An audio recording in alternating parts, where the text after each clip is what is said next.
Welcome to Starving Artist Courses, your all-in-one online music education resource. I'm Kat, and welcome back to your vocal lessons. Today we're going to focus on something that literally makes or breaks your technique, your support, everything when you're singing. It can be the reason why you're going sharp or the reason why you're going flat. Literally, it all almost always comes back down to this, and that is breathing.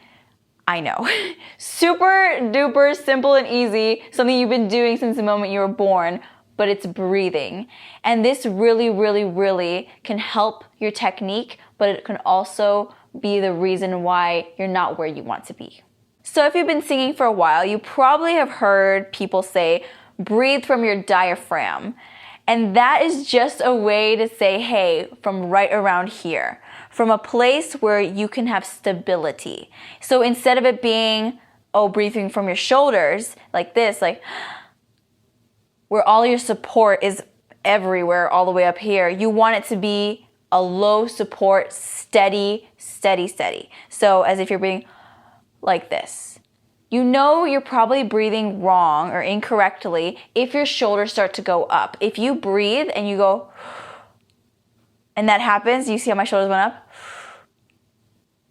That creates a lot of stress in your singing, and it can also be a reason why you go sharp, flat, or any other thing. So in this diaphragm breathing, in this belly breathing as we call, what is the diaphragm? Well, the diaphragm is a dome-shaped muscular partition separating the thorax from the abdomen in mammals. It plays a major role in breathing as its contraction increases the volume of the thorax and so inflates the lungs. If you're not breathing from your diaphragm, it actually creates more work for you that you really shouldn't have to do. So if you breathe from up here, you're probably not taking in as much air as you possibly need. And if you breathe from down here, it actually helps make the sound come out easier. It helps you not need as much breath to take in. It's just the list goes on and on. So we're gonna learn how to do that today. One of the ways that I was taught how to breathe correctly was if you lie on the floor, you immediately begin to breathe correctly. So something happens when you just lay on the floor, you start to breathe from your belly and everything works. So if you want to do that, go ahead on the floor, go ahead and just breathe in, breathe out, and notice how your breathing is working. The amount of air that you take in makes a huge difference in your sound. If I take in a tiny little breath that barely has anything, like, and I go,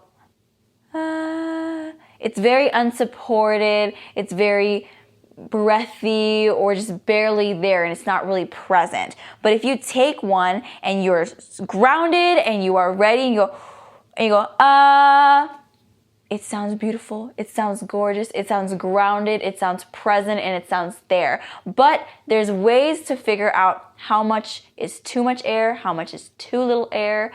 And so we're gonna do a couple of exercises to help us know and get used to it and start having our bodies get used to how much air we need. So the reason that we're standing today is because this is really important when you want to focus on your technique in breathing. So you want to stand with your feet shoulder length apart, not too close, not too far apart. And you also want to just stand straight, make sure that your shoulders are back, but relax. Don't be like super tense. You want to be relaxed and you want to make sure that your shoulders are good, and you also want to stand straight. Make sure your head is forward. If you have your head this too high or too low, it might create strain, so you don't want to do that. So make sure face forward, everything is relaxed, everything is good. You don't want to stand with your knees locked. You want to make sure that they're a bit bent, and you also want to focus right now, just for right now, we're going to have our hands on our stomach, just to focus on that breathing that's going to take place in the diaphragm. So for right now, I just want you to take a couple of breaths. Make sure that your shoulders aren't going up. So just go 1, 2, 3, 4.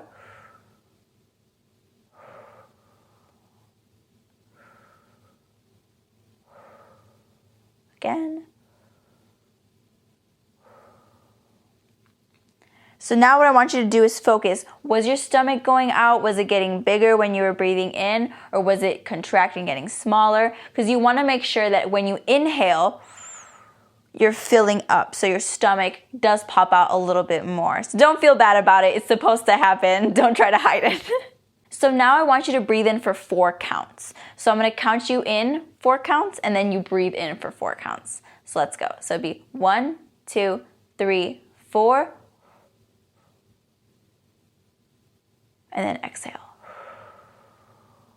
And when you're exhaling, you don't want it to sound like you want it to be very relaxed. A lot of it just has to do with being relaxed. So make sure that that is something that's consistently happening while you're practicing this. So now we're going to breathe in for 8 counts. So let's go. 1, 2, 3, 4.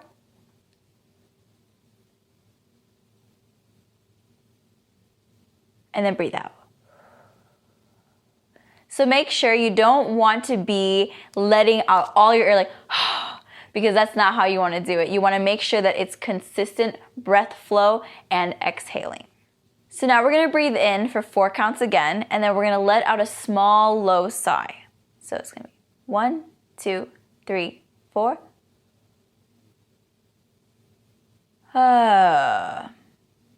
Super simple. Now we're going to do that same thing, but we're going to give a higher sigh. So it's going to say, ah. So ready? 1, 2, 3, 4. Ah. And you want these sighs to sound relaxed. You don't want them to sound like, ah. You want them to sound very relaxed, as if that's how the breath is coming out. So your challenge for this week is what I like to call candle breathing. So what you do is you place your finger in front of your mouth like you're about to blow out a candle. And you breathe in for 4 counts and you let out a ch sound at the end. So it'd be like this.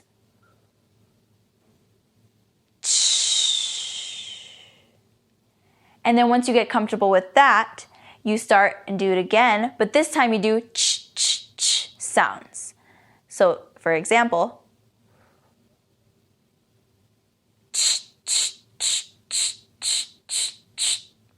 this is going to help you start to understand how much air you need to take in for long and then for short ones. So those are your challenges for this week. Make sure to hit the subscribe, like, and bell icon so you never miss a video. And if you want to get involved more in the community, go ahead to starvingartistcourses.com/VIP, and I'll see you again here next week.